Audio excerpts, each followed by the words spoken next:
Positive एथीइज्म Hindi channel प्रेक्षकों को स्वागत। आज मैं श्री जे.के. वर्मा से लिखी हुई महान स्वतंत्रता सेनानी सुब्रमण्य भारती जी का जीवन वृत्त आपके सामने प्रस्तुत करना चाहती हूँ। जब विरोधी ने गले से लगाया। यह घटना उन दिनों की है जब वे स्वदेश मित्र में कार्य कर रहे थे। उन दिनों समाज में अंग्रेजों का खासा आतंक था।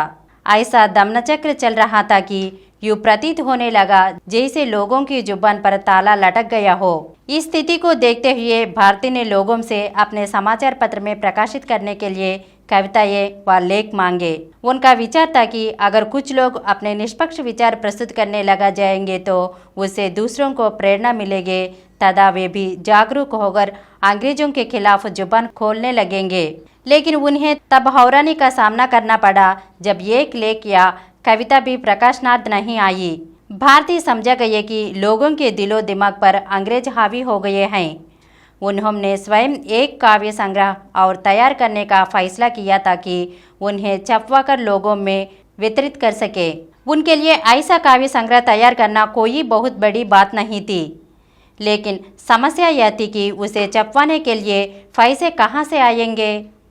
भारती ने पैसों की चिंता छोड़कर पहले काव्य संग्रह को तैयार किया, फिर ऐसी व्यक्ति की तलाश शुरू कर दी जो उसे छपवाने पर पैसा खर्च कर सके।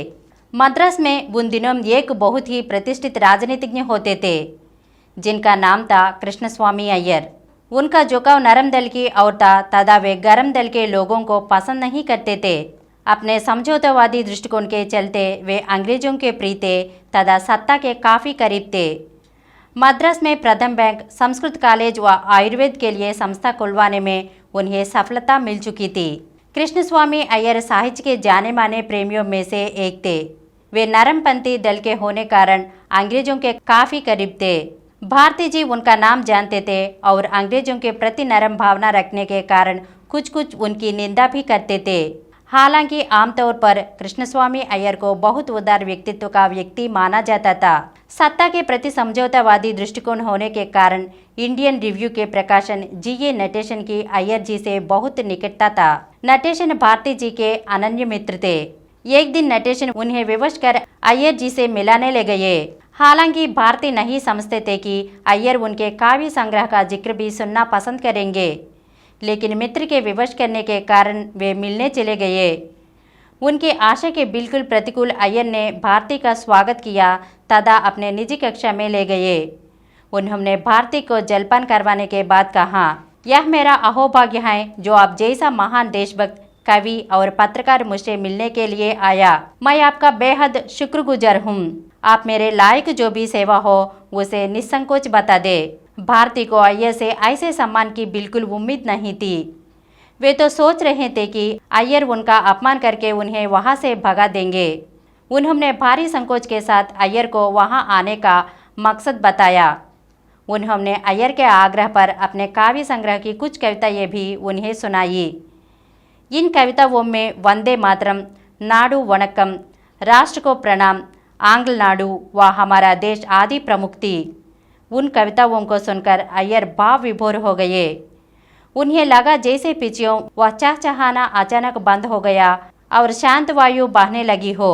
कविताओं का प्रस्तुतिकरण और प्रेरणा उनके दिल को छू गई। उन्होंने भारती से कहा, चाहे आपने मुझे देशद्रोही कहा हो या मेरी आलोचना में क्या क्या लिख डाला हो, लेकिन सच्चाई यह है कि मैं आपका दिल से सम्मान करता हूँ तथा आपकी कविताओं का बहुत बड़ा प्रशंसक हूँ। आप चाहो मुझे जो भी समझे, लेकिन मैं भी सच्चे दिल से चाहता हूँ कि देश आज़ाद हो तथा हमारी मातृभूमि को अंग्रेजों से छुटकारा मिले। लेकिन मैं यह भी देख रहा हूँ कि आज़ादी मिलने में लंबा समय लगा जाएगा। तब तक अंग्रेजों के साथ मिलकर क्यों न देशवासियों के लिए कुछ करूँ तथा उन्हें राहत देने का प्रयास करूँ। भारती जी, आपका और मेरा रास्ता अलग अलग जरूर है, लेकिन मकसद एक ही है कि पीड़ित देशवासियों को राहत पहुंचाई जाए। आप यह कार्य भविष्य के लिए कर रहे हैं और मैं वर्तमान के लिए। सुनकर भारती की आंखें भर आई। उन्होंने अय्यर से माफ़ी मांगी, लेकिन अय्यर ने कहा, इसमें काफ़ी मांगने वाले कोई बात नहीं है। आप मेरे बारे में बिल्कुल ऐसे ही लिखते रहें जैसे लिख रहे हैं। इससे अंग्रेजों का मुझ पर विश्वास बना रहेगा, तदा मैं सत्ता तक पहुंच जाऊंगा, तदा अपने ही पीड़ित भाइयों के लिए कुछ न कुछ जरूर कर पाऊंगा।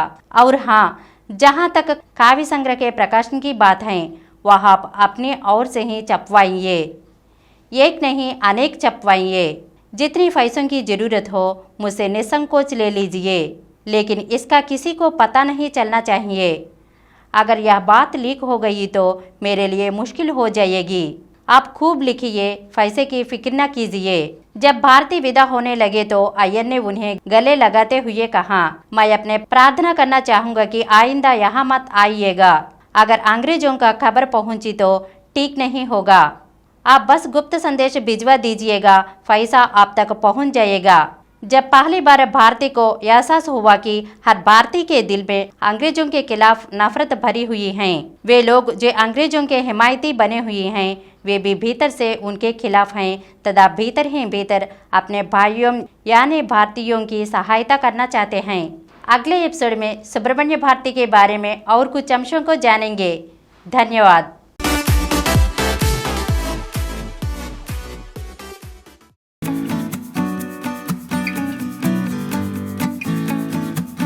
Download Samaram multi-channel app and watch your favorite channels from your mobile. App available on Google Play Store and subscribe to the channels.